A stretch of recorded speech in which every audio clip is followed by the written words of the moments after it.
You made this? No. We made this.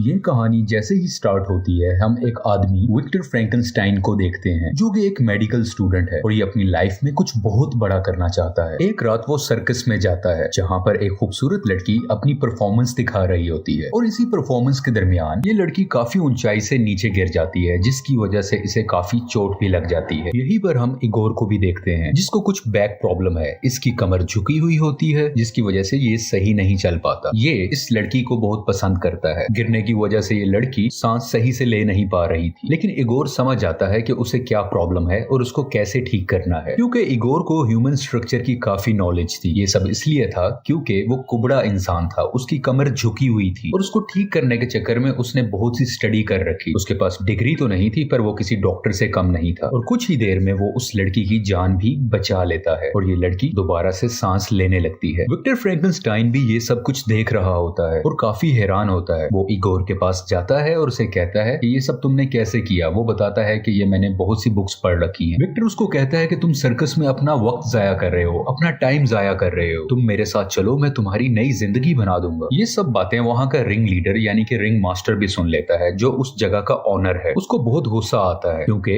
Igor वहां से जाना चाहता था। वो उसको एक पिंजरे में बंद कर देता है और उसको धमकी भी देता है कि अगर तुमने यहाँ से बाहर जाने का सोचा तो मैं तुम्हें पुलिस के हवाले कर दूंगा, तुम मेरे गुलाम हो और तुमने जितनी भी ह्यूमन बॉडी की एजुकेशन हासिल की है वो सब चुराई गई बुक से हासिल की है और पुलिस जरा भी देर नहीं लगाएगी तुम्हें पकड़ने में। अभी कुछ ही वक्त गुजरा होता है कि विक्टर फ्रैंकेनस्टाइन वहां पर आ जाता है और इगोर को उस पिंजरे से आजाद करके भागने लगता है। यहाँ पर सर्कस वाले दूसरे लोग भी इनको देख लेते हैं, वो इनका पीछा करते हैं, लेकिन काफी मुश्किल से उन सब से बचते हुए विक्टर इगोर को अपने घर पर सही तरीके से वापस ले आता है। घर पर पहुंचते ही सबसे पहले विक्टर कुछ इंजेक्शंस और दवाइयों की मदद से उसकी कमर के अंदर मौजूद पीप यानी कि कुछ गंदा मटेरियल निकाल लेता है ताकि उसका बॉडी पोस्चर्स ठीक हो सके और यहाँ पर इगोर ठीक भी हो जाता है और वो पहली दफा सही तरीके से खड़ा हो पाता है। यानी कि अब इगोर एक कुबड़ा इंसान नहीं है, वो सही से चल सकता है। दूसरी तरफ हम एक पुलिस ऑफिसर को भी देखते हैं जो कि कुछ लोकल कत्ल और इगोर के गायब होने की इन्वेस्टिगेशन कर रहे होते हैं। विक्टर इगोर को बताता है कि मैं एक एक्सपेरिमेंट जिसका नाम है रिवर्सल ऑफ डेथ उस पर काम कर रहा हूँ, यानी मैं मरे हुए इंसान को, किसी जानवर को दोबारा से जिंदा कर सकता हूँ, लेकिन इसके लिए मुझे बहुत काम करना है और तुम मेरी हेल्प करोगे। यहाँ पर वो एक कंटेनर में इंसानी आंखें भी दिखाता है जिसमें से जब वो करंट पास करता है तो वो आंखें मूव होने लगती हैं। इगोर इतना स्मार्ट होता है कि यहाँ पर वो विक्टर की एक गलती को ठीक करता है। वो उसे बताता है कि तुमने आंखों की नर्व्स को सही से अटैच नहीं किया। जब विक्टर देखता है तो वो बहुत खुश होता है कि उसने उसकी गलती ठीक की और बहुत ज्यादा इंप्रेस होने लगता है और वो इगोर को अब अपना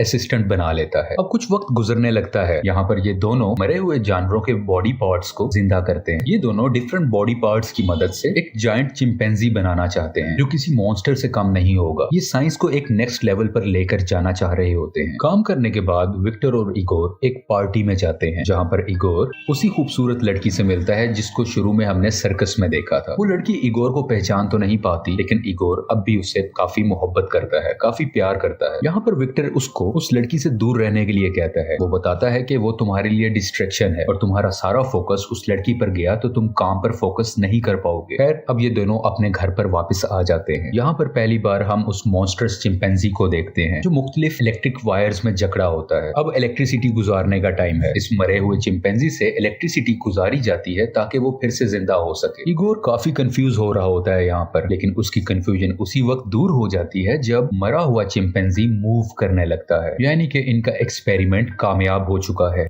अगले ही दिन अपनी साइंस को प्रूव करने के लिए विक्टर फ्रैंकेनस्टाइन उस चिंपैंजी को अपनी यूनिवर्सिटी में लेकर जाते हैं। यहाँ पर थोड़ी सी मुश्किलें तो आती हैं, लेकिन जब वो चिंपैंजी जिंदा होता है तो वो इधर उधर अटैक करने लगता है, लोगों को नुकसान पहुंचाने लगता है, जिसको देखते हुए विक्टर अपनी ही बनाई हुई क्रिएशन यानी उस चिंपैंजी को मार देते हैं। विक्टर को उसकी यूनिवर्सिटी से निकाल दिया जाता है क्योंकि उसने अनकन्वेंशनल मेथड्स को इस्तेमाल किया है। यहीं पर इसके कुछ क्लासमेट्स भी होते हैं जो काफी अमीर होते हैं, काफी रिच होते हैं। वो विक्टर को कहते हैं कि हम तुम्हें फंडिंग देंगे, तुम इन एक्सपेरिमेंट्स को कंटिन्यू रखो। और ये भी बताता है कि तुम मेरे लिए आर्टिफिशियल ह्यूमनॉइड्स बनाओगे, यानी कुछ ऐसे क्रिएचर्स जिनको हम अपने मुताबिक क्रिएट कर सकें और वो हमारी मुख्तलिफ कामों में हेल्प कर सके। उसके अलावा काफी पैसे भी ऑफर करता है। यहाँ पर हम इगोर को देखते हैं, वो नहीं चाहता कि वो इन लोगों के साथ काम करे, लेकिन विक्टर इगोर को नजरअंदाज करते हुए यानी उसे अवॉइड करते हुए अपने रिच क्लासमेट की ऑफर को एक्सेप्ट कर लेता है। और इगोर भी उसकी हाँ में हाँ कर देता है, क्योंकि विक्टर ने उसको नई जिंदगी दी थी, उसकी कमर ठीक की थी, उसकी जान बचाई थी, उसने काफी एहसान किए थे, जिस वजह से वो विक्टर का साथ देने के लिए रेडी हो जाता है। अगले ही दिन वही पुलिस ऑफिसर विक्टर के घर आते हैं ताकि वो इस केस की जांच कर सकें। उन्हें यह भी मालूम हो गया था कि यूनिवर्सिटी में चिंपैंजी को जिंदा करने की कोशिश की गई थी, लेकिन इन पुलिस ऑफिसर के पास घर चेक करने का वारंट नहीं होता, तो विक्टर उनको घर चेक करने नहीं देता और वो मायूस होकर वहां से चले जाते हैं। यहाँ पर इगोर उस सर्कस वाली लड़की से मिलता है जिसको वो प्यार करता है। वो लड़की उसे समझाती है कि तुम विक्टर को मना करो कि ऐसे एक्सपेरिमेंट्स ना करे, वरना वो फिर से कोई मॉन्स्टर बना डालेगा। और ये दोनों बहुत सा वक्त साथ स्पेंड करते हैं। वहां से वापसी पर जब ये घर पर आ रहा होता है तो देखता है कि वही पुलिस मैन और उसके साथी घर का दरवाजा तोड़ रहे होते हैं। इगोर दूसरे दरवाजे से अंदर जाता है और विक्टर को भागने के लिए कहता है। उसे बताता है कि तुम्हारा इन्वेस्टर, तुम्हारा क्लासमेट, उसने हमारे भागने का इंतजाम किया हुआ है। लेकिन विक्टर वहां से नहीं जाता और वो सारी मशीनरी को तोड़ने लगता है। वो चाहता है कि ये मशीनरी किसी और के हाथ ना लगे। इतनी ही देर में वो पुलिस ऑफिसर अंदर आ जाता है और उनको गन दिखाकर रोकने की कोशिश करता है, लेकिन वो नहीं रोकते और पुलिस ऑफिसर और विक्टर की आपस में लड़ाई होने लगती है। काफी लड़ाई के बाद विक्टर उसको धक्का देता है, जिसकी वजह से उसका हाथ बड़े से गियर के अंदर आ जाता है और उसका हाथ कट जाता है। अब पुलिस ऑफिसर का एक हाथ नहीं रहा। दूसरी तरफ ये दोनों एक कैरेज में यानी घोड़े वाली बग्गी में बैठकर अपने उसी दोस्त के पास चले जाते हैं जिसने इस प्रोजेक्ट को फंड किया है। यहाँ पर इनका दोस्त यानी कि इन्वेस्टर इनको मजीद पैसे देता है। वो कहता है तुम मेरे प्रोजेक्ट पर काम करो, तुम एक आर्टिफिशियल ह्यूमन बनाओ। क्योंकि अब यहाँ पर काम करना सेफ नहीं था तो रिच इन्वेस्टर उसे कहता है कि तुम स्कॉटलैंड चले जाओ, वहां पर मेरा एक फैमिली बैंगलो है, तुम वहां पर खामोशी से खुलकर काम कर सकते हो। इगोर एक बार फिर से उसे कहता है कि तुम इन चक्रों में ना पड़ो, लेकिन विक्टर उसकी नहीं सुनता और वो स्कॉटलैंड के लिए चला जाता है ताकि अपने एक्सपेरिमेंट पर काम कर सके। जैसे ही वो चला जाता है तो रिच इन्वेस्टर इगोर के पास आता है और वो उसे बताता है कि जैसे ही ये एक्सपेरिमेंट कंप्लीट हो जाएगा तो मैं विक्टर को मार दूंगा और उसके बनाए गए आर्टिफिशियल ह्यूमन को मैं एक वेपन की तरह इस्तेमाल करूं, क्योंकि वो आर्टिफिशियल होगा तो उस पर ना कोई गोली असर कर पाएगी, ना कोई उसे मार पाएगा और वो मेरे हुक्म पर चलेगा। ये सब इसे बताते ही इगोर के हाथ पांव बांधकर उसे पानी में फेंकवा दिया जाता है, लेकिन काफी मुश्किल से इगोर अपनी रस्सियों को खोलता है और अपनी जान बचाकर ऊपर आ जाता है। अपनी जान बचाने के बाद वो उसी सर्कस वाली लड़की के पास जाता है और उसे कहता है कि विक्टर की जान खतरे में है, हमें उसकी जान बचानी होगी। और ये दोनों भी मिलकर स्कॉटलैंड चले जाते हैं ताकि विक्टर को बताया जा सके कि उसकी जान खतरे में है। यहाँ पर पहुंचते ही वो सब कुछ विक्टर को बता देता है कि तुम्हारे साथ खेला जा रहा है, तुम्हारी जान को खतरा है। लेकिन ये सब कुछ जानने के बावजूद भी विक्टर इस एक्सपेरिमेंट को कंटिन्यू रखना चाहता है, क्योंकि वो उसे एक सीक्रेट बताता है कि बहुत साल पहले एक तूफान आया था जहां पर मेरा बड़ा भाई मारा गया था और कहीं ना कहीं विक्टर अपनी भाई की मौत का जिम्मा खुद को देता है और वो इस एक्सपेरिमेंट के थ्रू अपने ही बड़े भाई को जिंदा करना चाहता है।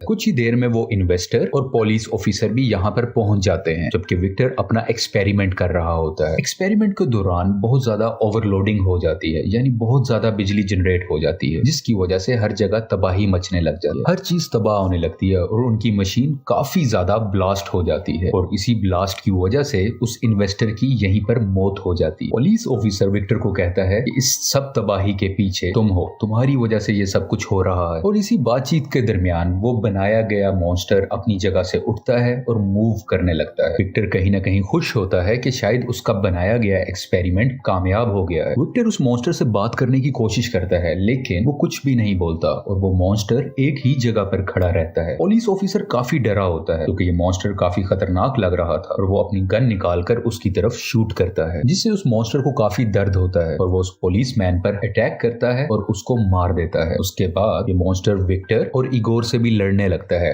उनको भी नुकसान पहुंचाता है, लेकिन आखिरकार काफी लड़ाई के बाद ये दोनों मिलकर उस मॉन्स्टर को वहीं पर मार देते हैं। एंड पर विक्टर को समंदर के किनारे बैठा दिखाया जाता है। वो इगोर को एक लेटर लिखता है जिसमें वो उसको कहता है कि तुम उस लड़की से मिल सकते हो, क्योंकि शुरू में इसने उसको मना किया था उससे मिलने से। इसके अलावा लेटर में विक्टर ने उससे माफी भी मांगी होती है क्योंकि इगोर बार बार उसे मना करता रहा, लेकिन उसने उसकी एक भी नहीं सुनी और ये मूवी इसी सीन पर खत्म हो जाती है। Thank you so much.